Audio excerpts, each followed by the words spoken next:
So welcome to day 3 of the 10-day short course program on metrology and mechanical measurements.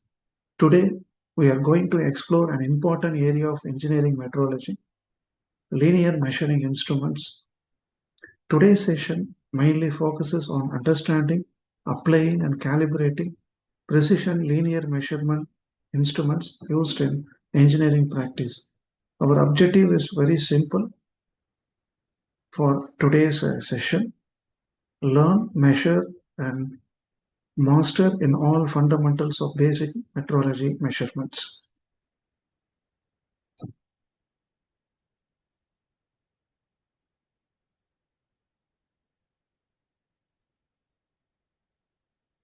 In today's session, we will begin with the basic fundamentals of metrology and linear measurement. We will then classify different linear measuring instruments into direct and indirect instruments. Our major instruments will include vernier caliper, micrometer, screw gauge, dial gauge, vernier height gauge, and slip gauges. We will also discuss comparators, measurement errors, calibration practices, and real-world engineering applications. By the end of this session, you should be able to understand not only how these instruments work, but also how to select and use them correctly in engineering measurement applications.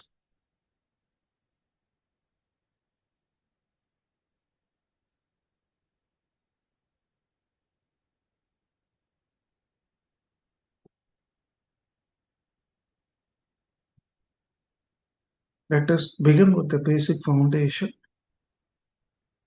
Metrology is the science of measurement. It includes both theoretical and practical aspects of measurement, including measurement uncertainty and different fields of application.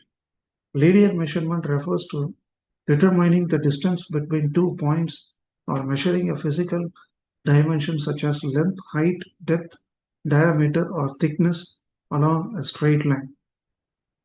Why is linear measurement so important in engineering? Because precision dimensions are essential for interchangeability, quality, and production. When components are manufactured to accurate dimensions, they can fit together correctly and function reliably. Linear measurement also helps us verify whether a manufactured component conforms to its specified drawing dimensions and tolerances. Therefore, accurate measurement forms the foundation of inspection, quality control, and reliable manufacturing.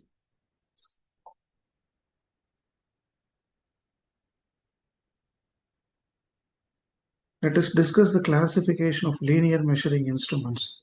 Linear measuring instruments can broadly be classified as direct measuring instruments and indirect measuring instruments. Direct measuring instruments provide the measured value directly through a scale, dial, or a digital display. Examples include the steel ruler, vernier caliper, micrometer, and vernier height gauge.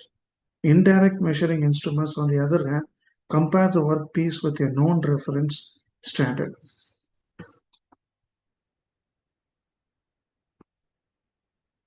Examples include dial indicator, comparators, slip gauges, sine bar, and optical comparator.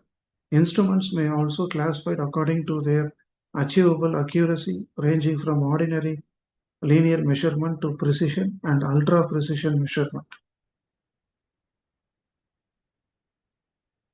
Let us now discuss the major classification and types of linear measuring instruments. The first one we are going to discuss about vernier caliper. Let us now look at our first important instrument, vernier caliper. The vernier caliper is a precision instrument used for measuring external dimensions, internal dimensions, depth, and step dimensions. It comprises of mainly main scale and a sliding vernier scale. The working principle is based on the difference between the divisions of the main scale and vernier scale. The coinciding vernier division enables us to determine the fractional part of the measurement.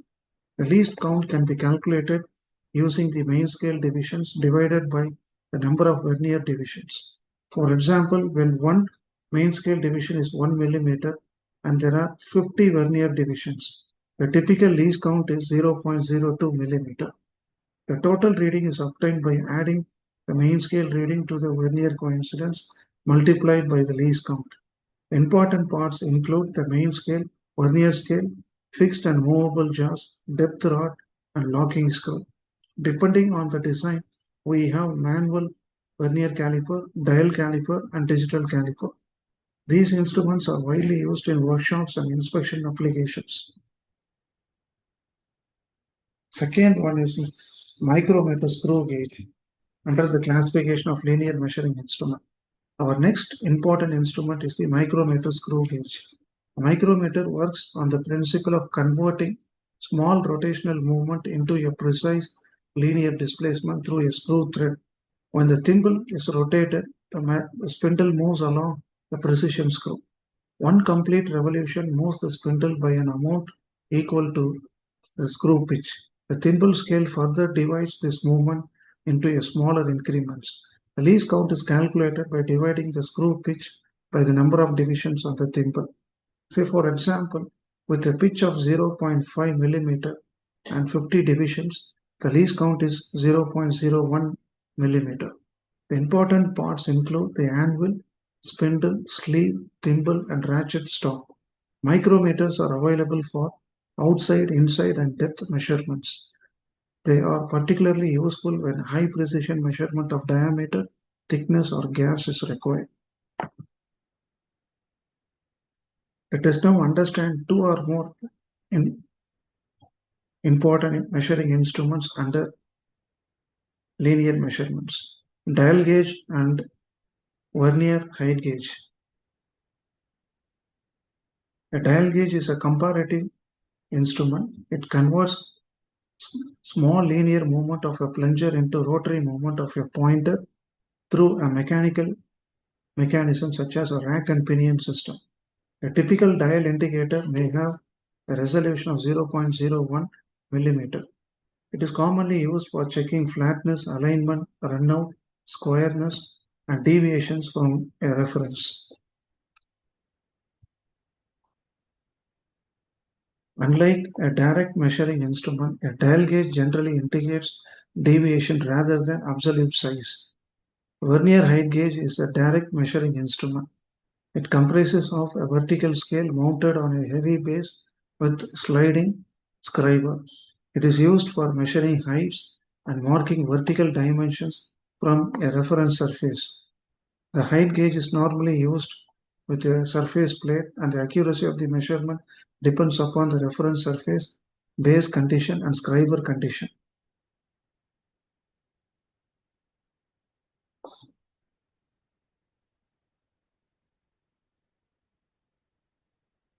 Let us move to one of the most important reference standards in precision measurement: slip gauges, also known as gauge blocks. Slip gauges are rectangular blocks made from hardened steel or ceramic. Their measuring faces are extremely flat and parallel. They are used as highly accurate reference standards in workshops and calibration laboratories. Slip gauges are available in different grades. Grade 0 or 00 is used for calibration and reference application. Grade 1 is generally used for high precision inspection. Grade 2 is commonly used for workshop applications. One important technique associated with slip gauge is runging. Runging involves carefully sliding two clean and highly flat surfaces together so that they adhere closely. This allows several blocks to be combined to produce a required dimension with very small error.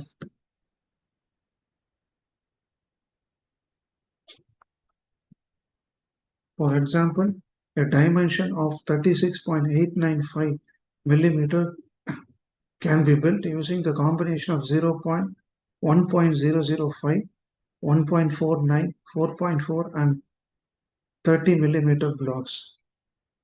Proper handling and controlled environmental conditions are essential for maintaining slip gauge accuracy. Let us now discuss the comparative measurement. Comparators do not normally provide the absolute dimension directly. Instead, they compare a workpiece against a known master or a reference and indicate the deviation. Different types of comparators are used in engineering.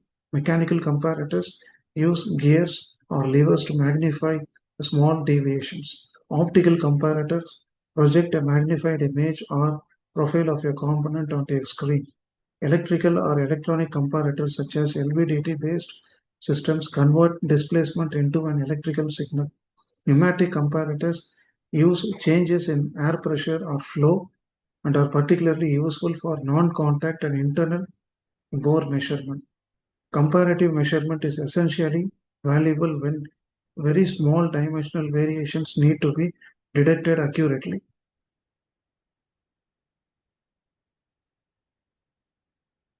Let us discuss the major sources of measurement error.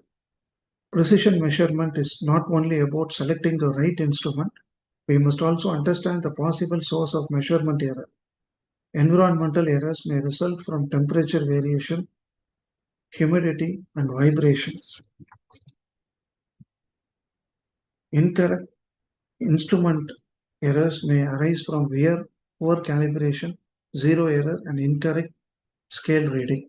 Operator or personal errors can occur because of inconsistent handling, excessive measuring force, incorrect alignment, or reading mistakes. Another important error is alignment or cosine error, which occurs when the mixing axis is not properly aligned with the actual dimensions being measured. Excessive measuring force can also cause elastic deformation of the instrument or workpiece. Finally, errors in the datum or reference surface can affect the reliability of the measurement. Therefore, accurate measurement requires control of the instrument, environment, operator technique, and reference standard.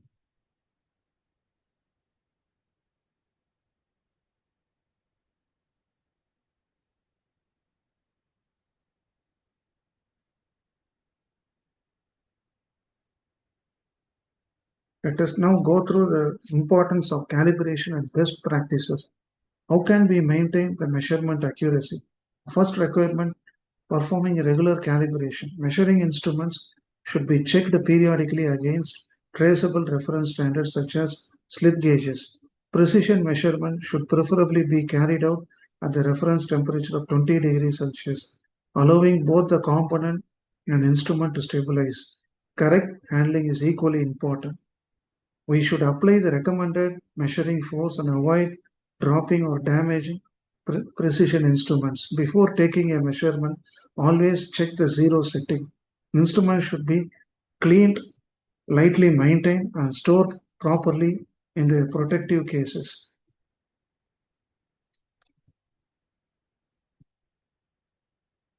Most important thing, measurement standards should have appropriate traceability to national or international standards. These practices helps us to achieve reliable and repeatable measurement results.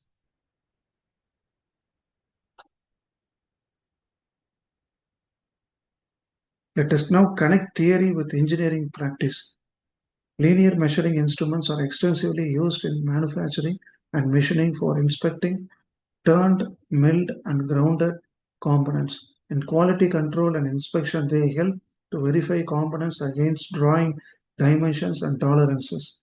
In tool and die manufacturing, precision measurement is essential for verifying dies, jigs, fixture, and press tools.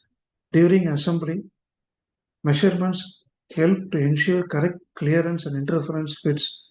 In research and calibration, labor in research and calibration laboratories, precision instruments and reference standards are used to establish and verify measurement accuracy. Linear measurement is also important in maintenance and reverse engineering, where worn or legacy components need to be measured accurately for repair or reproduction. Let us now quickly recap the today's learning. First, linear measurement is fundamental to interchangeability, quality, and reliable production. Second, direct instruments such as vernier caliper, micrometer, and height gauge provide the dimensional readings directly, while comparative instruments such as dial gauges and comparators indicate deviation from a reference. Third, least count determines measurement resolution. So, It is essential to understand and calculate it correctly. Fourth, slip gauge serve as an important reference standards, and a running phenomenon allows combination to be created for precise dimensions. Fifth, measurement errors can originate from the environment, instrument condition, operator technique, alignment, and reference surfaces. Finally, regular calibration, correct zero setting, proper handling, and traceability are essential for achieving confidence in measurement results.